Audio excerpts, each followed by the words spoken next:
Erev Tov Chaverim, I'm Stephen Ben-Nun. You're watching Israeli News Live. We do have breaking news this evening. A very precious brother, friend of ours, not too far from where I live here, speaks the German language and English, and he has shared with me in an email breaking news coming out of Germany. The German government is calling upon its citizens to stockpile both food and cash. Enough money and enough food to last at least 10 days. Now, the link is here on your screen. I know it's in small print. You probably don't see it there. I will include it in the subject line. It is in the German language. Use Google Translate to translate it for you, but he let me know already what the article is about. I did translate all of it though, read it so I could see for myself. Going to share this news with you because this is a major breaking news. It is definitely, according to the article's in translated to English says federal government citizens should load food and cash. That's what you're seeing. I have it in German on your screen for those of you that can speak German. August the 21st, 2016. It happened today. The article states the federal government calls on citizens to create a supply of food for 10 days. This is intended for the crisis case from which one does not know whether this is the outbreak of war or a financial crash. Now, I kind of lean more towards the war, not so much the financial crash. Now, I'm going to share with you why. And you're going to see that in just a moment here. I don't think that it's a financial crash. The war will help resolve their financial problems. No doubt that they're suckered down in bed with Obama administration right now. But anyway, let's look a little bit more at what the article actually states. Now, they're quoting here from the AFP news agency reported on Sunday at 9:13 p.m. All right, here it is. They're just in a different time zone, but this is pretty weird. For the first time since the end of the Cold War, the federal government, according to a report, wants to encourage new stockpiling the population again, so that they do, in the case of disaster or an armed attack, temporarily can take care of himself. Now, this is just being translated using Google Translate, okay, guys? So it may sound a little odd because you got to flip things around a little bit, and I didn't take the time to really break all that down because I wanted to bring it to you exactly the way it is. All right, the population has stopped. Hold up personal supply of food of 10 days, quoted the Frankfurt Allgemeine, and I cannot pronounce these German names, of a concept for civil defense, which is the government is requested to adopt on Wednesday. According to the report, the population should be able to protect themselves in an emergency before calling government action to ensure an adequate supply of food, water, energy, and cash. Therefore, the population should also be stopped for initial treatment for a period of 5 days. Reproach 2 liters of drinking water per person per day. It is stated in the text drawn up by the Ministry of Interior. According to FAS, in the first strategy for civil defense since the end of the Cold War in 1989, she had been given in 2012 by the Budget Committee of the Bundestag in order. In the 69-page concept, it stated that an attack on the territory of Germany, which requires a conventional defense play, was necessary nevertheless to such sufficient prepared, not fundamentally exclude for the future development of a life-threatening situation. My gosh. All right, guys, let's look at some more of this. The article continues on. Federal government citizens should load food and cash, okay, as the article states here. Interesting, the FAZ reported in this regard that the federal government also worry about their own safety. The newspaper writes that the paper literally stand, precautions are the task of the service office to meet in order to relocate the performance of duties of a public authority to another sheltered place, an emergency seat that is. It is not clear whether these preparations are related to a possible war. The federal government has recently changed its military strategy regarding Russia as an enemy.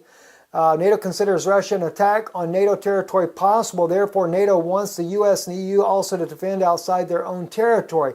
Reuters writes that the concept of the need for a reliable alarm system, a better structural protection of the buildings, and sufficient capacity discussed in the health system would Reuters, the civilian support of the armed forces should be again a priority.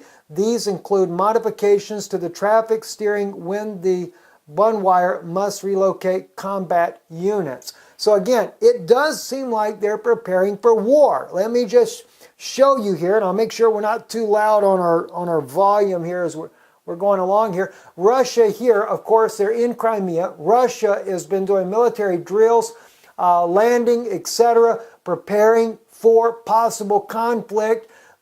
Without a doubt, I can't help but say this, guys. I don't think Russia will be the one to launch the attack. I have reported over and over and over here where Ukraine has been getting ready.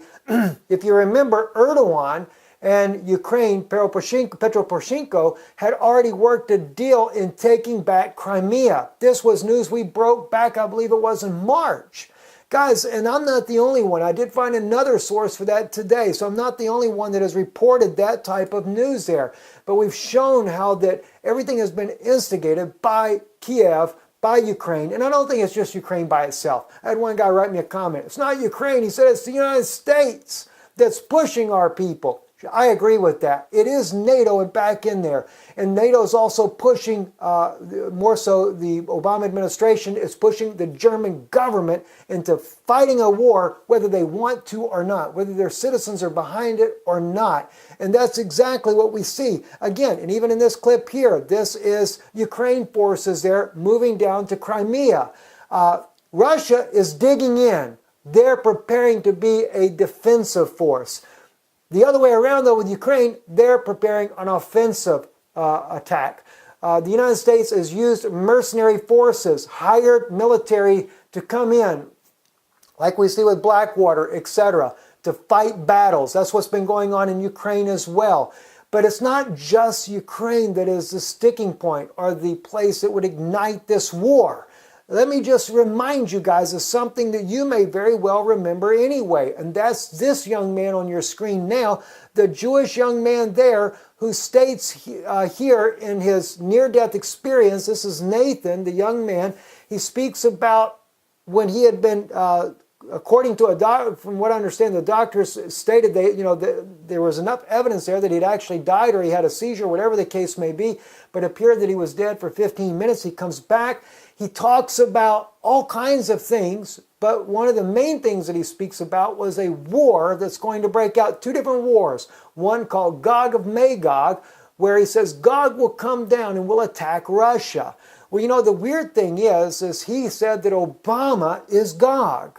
That's exactly what he says. Blew everybody away. In fact, one friend of ours that follows the ministry here pretty closely has studied deeply on the Gog and Magog wars for years. He's done a lot of research. He said he went back. He said instead of criticizing, he went back and did some search. He said if you think about it, go right over the top of the globe from Israel, due north, you hit the United States. Well, you know, that's exactly right. Even if you look at the UN map where they lay it out like that. In fact, that's where some of the flat earth believers say that that's what the earth really looks like. Again, what is it? Due north, you hit Alaska. Maybe you hit part of the United States central as well. I can't say for sure. But the point is, it's interesting no matter which way you look at it, due north is the United States. And I firmly believe that NATO is Gog anyway. I believe that. I believe that it's the king of the north, led by none other than a Roman army. But young man right here, he says it's going to be something that is called a very big war. Everybody, the whole world will be involved in that war, according to what I understood, he says here. All right, I'll turn down the volume a little bit. The whole world will simply be involved in that. Everybody, all the going, the nations, all the Arabs, everybody come against the nation of Israel. And the rabbi says, and how? And Nathan, it will begin with a person who start the war will be somebody named Gog, as far as I understood up there. Only there I understood. Rabbi, he is called Gog, yes. And he wants to know who Gog is. And he tells him who it is. He said, it's Obama. He says, President Obama, you know, Rabbi, he will start Gog and Magog. He will be the one who started that war. Okay? He will bring his whole army. He will start the war. All right? Now that's the odd thing, guys. Obama starts it. And he's nothing more than a puppet for the Vatican, guys. All right? Now, looky here. Another reason why there could be a problem here and why the Germans may be calling for stockpiling more refugees, Germany strengthening its controls at the border with Switzerland. Refugees, migrants appear to have found a new route to their way to the north. It should lead from North Africa across the Mediterranean Sea, Italy, Switzerland, finally Germany. The numbers of people strengthened are head straight for this route. The federal police reinforced controls. You know, but I don't, you know, the refugee crisis may be used in order to help weaken Western Europe. They've sent all these refugees here, as it was said by President Zeman of the Czech Republic. He said it's an organized invasion, and they may end up fighting for the other side. All right, one last frame I want to share with you here, and this is when I think about this young man Nathan and him saying that Gog starts the war. Remember what just happened the other day? This article right here from independent.co.uk on August the 20th, Syria war. U.S. fighter jets scramble to stop Syrian planes bombing special forces and allies in Hasakah. Remember that? American fighter jets have been scrambled to stop Bashar al-Assad's Air Force bombing U.S. Special Forces and anti-ISIS allies on the ground, and the Syrian conflict intensifies. Defense officials said the Syrian planes were leaving. The coalition aircraft arrived, meaning they did not engage in combat, but that the U.S. would not hesitate to defend its forces. Captain Jeff Davis of the American jets were sent to the northeastern city of Hasakah on Thursday after two Syrian Air Force Su-24s started airstrikes near where coalition forces were conducting operations on the ground. You know, it won't take much, guys, to ignite this into a full-blown out war. And now what do we have? China sending their forces in. They say to train Assad's forces. Sending military troops on the ground right there. Russia got there. Russia now using Iran's air base. Turkey even offering using the Incirlik air base as well. I mean, guys, it's all boiling down to a major conflict. Now, Nathan mentions how they all want Jerusalem. I agree with that as well. And I can show you that on all the sides there. The Jordanians want to control it for the Arabic people. The United States wants it for the Pope of Rome. So do most UN nations, EU members as well. They want to hold out for that. All right, Russia wants that whole area. Why? Because he made an oil deal with Mahmoud Abbas. So it's important that the Palestinians get their own state. And he doesn't just want that the Vatican goes in there and takes it all over and the U.S. gets it and they lose out their deal again. See, Russia's already there in Syria because of the oil to begin with. All right, and it's a huge oil reserve in the West Bank, and that's the deal that Russia's already signed. So yes, everybody wants Jerusalem. For one reason or another, they all want Jerusalem. Guys, it's breaking news. Germany, again, I have to say it again, Germany is calling on their citizens to stockpile cash and food. I'm Stephen Ben-Nun. You're watching Israeli News Live. Shalom.